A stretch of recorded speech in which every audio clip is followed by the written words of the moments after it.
होना बहुत जरूरी है। चीन के साथ अगर उनको युद्ध लड़ना पड़े, रूस के साथ अगर उनको युद्ध लड़ना पड़े, तो इसलिए अमेरिका का निहित स्वार्थ है कि ये जम्मू कश्मीर की समस्या इसी तरह से लटकी रहे, ये कभी परमानेंट सॉल्यूशन में ना जाए।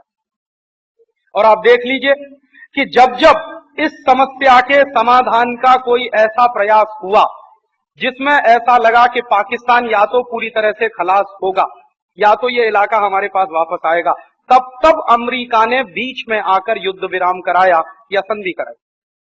अभी ताजा ही देख लीजिए, ताजी स्थिति तो आपके ध्यान में होगी ना कि जब भारतीय सैनिक घाटी में थे और पाकिस्तानी सैनिक पहाड़ियों पर थे तो बराबर लड़ाई चल रही थी और हमारे सैनिक ज्यादा संख्या में मर रहे थे, हताहत हो रहे थे। जैसे ही भारतीय सैनिक पहाड़ी पर पहुंचे और पाकिस्तानी सैनिक नीचे घाटी में आए, तुरंत अमेरिका ने सामने से बुलाकर पाकिस्तान को कहा कि सैनिकों को वापस कर लो। ये सैनिकों को अगर वापस करना होता तो उस दिन भी कर लेता अमेरिका, जब हमारे सैनिक नीचे घाटी में थे और पाकिस्तानी सैनिक ऊपर पहाड़ी पर थे। तो अमेरिका नवाज शरीफ को उसी दिन बुलाता और कहता कि तुरंत अपने सैनिक वापस करो। नहीं कहा उसने। 26 मई से लेकर और जुलाई के पहले सप्ताह तक चूंकि भारतीय सैनिक नीचे घाटी में थे और पाकिस्तानी सैनिक ऊपर पहाड़ी में थे, तब तक अमेरिका युद्ध को चलवाता रहा। और जैसे ही पाकिस्तानी सैनिक डिफेंसिव पोजीशन में आए और हमारे सैनिक ऊपर पहाड़ी पर पहुंचे, कब्जा किया, टाइगर हिल पर कब्जा किया, तोलोलिंग पर कब्जा किया और कई चोटियों पर वहां कब्जा किया और हमारे सैनिकों की सीधी मार में पाकिस्तानी सैनिक आए। एक दिन तो सैकड़ों की संख्या में पाकिस्तानी सैनिक एक ही दिन में मारे गए। तुरंत अमेरिका को लगा कि अब नुकसान ज्यादा होगा पाकिस्तान का, तो युद्ध विराम करा दिया। तो हमेशा जब पाकिस्तान पिटने की स्थिति में होता है या मार खाने की स्थिति में होता है, अमेरिका बीच में कूदकर युद्ध विराम कराता है, संधि कराता है। अभी का जो युद्ध विराम हुआ वो इसी तरीके से हुआ। उसमें उसने क्या किया कि पाकिस्तान को और अपने शिकंजे में कस लिया कि देखो मेरे कहने पर युद्ध विराम हुआ, नहीं तो तुम्हारे 1,500 सैनिक और मरते। अगर वो युद्ध विराम नहीं होता या 5 दिन का हमारी आर्मी ने जो समय दिया था पाकिस्तानी सैनिकों को वापस लौट जाने का, वो समय अगर नहीं दिया होता तो कम से कम 1,500 पाकिस्तानी सैनिक और मरते, निश्चित रूप से मरते, क्योंकि उस समय तो हम अपर हैंड में थे, वो लोअर हैंड में थे। लेकिन अमेरिका ने वो बचा लिया 1,500 सैनिकों को। तो इस तरह से जब भी पाकिस्तान कहीं मुश्किल में फंसेगा, खतरे में फंसेगा, तुरंत अमेरिका सामने आकर कूटनीतिक तरीके से, क्योंकि वो अपना इलाका हाथ से जाने नहीं देना चाहता, तो पाकिस्तान को बचाता रहता। और चूंकि अमेरिका इस तरह से पाकिस्तान की पीठ फेरता रहता है, समय पड़ने पर पैसा भी देता है, हथियार भी देता है, सब करता है, तो फिर पाकिस्तान अमेरिका के कहने पर ये सब करता। वरना पाकिस्तान की कोई औकात नहीं है कि वो भारत के ऊपर बार बार हमला कर सके। उनमें इतनी ताकत नहीं है, अपने दम पर वो कुछ नहीं कर सकते। और अभी जो हमला हुआ हमारे देश के ऊपर, उसमें पाकिस्तान के सैनिकों ने जो भी हथियार इस्तेमाल किए, उनमें से 5% हथियारों को छोड़कर 95% हथियार अमेरिका के बने हुए थे, जिनका उन्होंने इस्तेमाल किया हमारे खिलाफ इस युद्ध। तो उनकी ऐसी ताकत नहीं है पाकिस्तानियों की कि वो स्वतंत्र रूप से हमला कर सकें या किसी लड़ाई को वो अपनी ताकत पर लड़ सकें। अमेरिका मदद करता। तो अमेरिका का अपना स्वार्थ क्या है पाकिस्तान के साथ और जम्मू कश्मीर के साथ, वो एक बात आपको समझ लेनी चाहिए।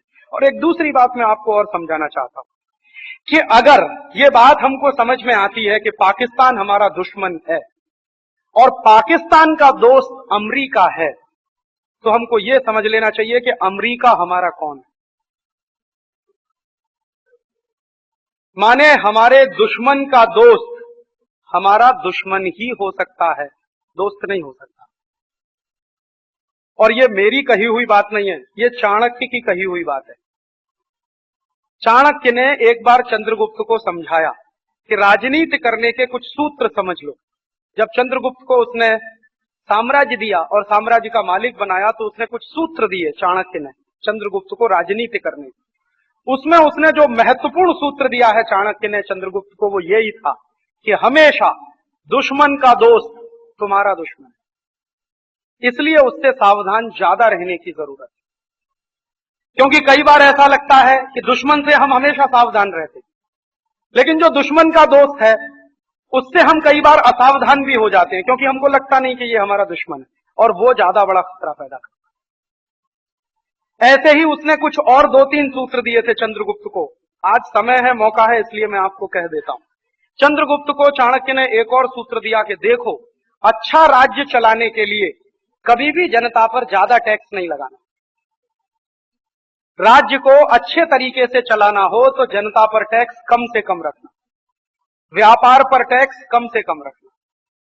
अगर तुमको ज्यादा पैसे की जरूरत है खजाने के लिए तो व्यापार को 2 गुना बढ़ाना, टैक्स उतना ही रखना।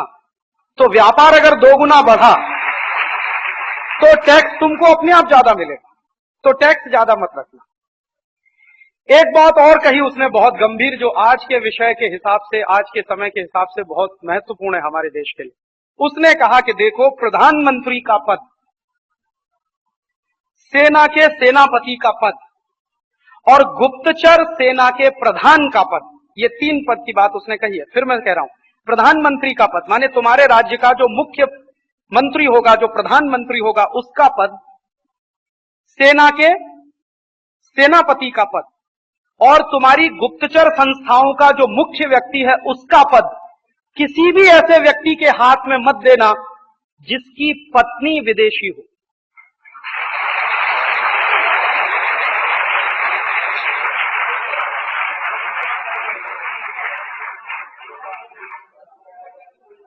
ये चाणक्य सूत्र हैं जो मैं आपको कह रहा हूं, ये मेरा कुछ भी नहीं है।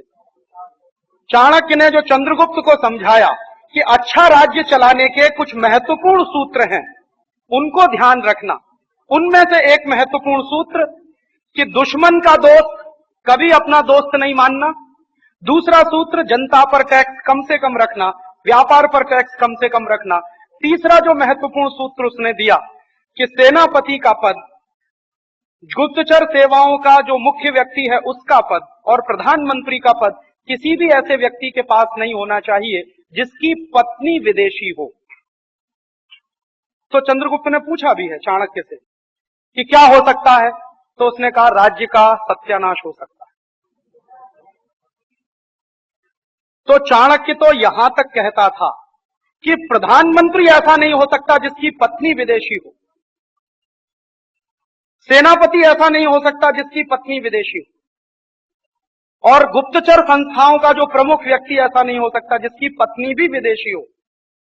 तो उन पदों पर विदेशी के होने का तो प्रश्न ही नहीं उठता, उसकी पत्नी विदेशी नहीं हो सकती, तो कोई विदेशी आकर इन 3 पदों पर बैठे वो तो सवाल ही नहीं।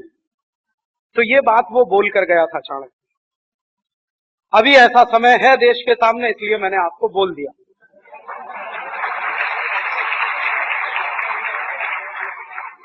और ये बात आप हमेशा अपने ध्यान में रखिए कि देश की सुरक्षा व्यवस्था और देश की आर्थिक व्यवस्था संभालने वाले जो महत्वपूर्ण पद होते हैं उनके बारे में क्या नीति होती है हमारे देश में। आज से नहीं, चाणक्य का समय तो आज से कई 100 साल पुराना।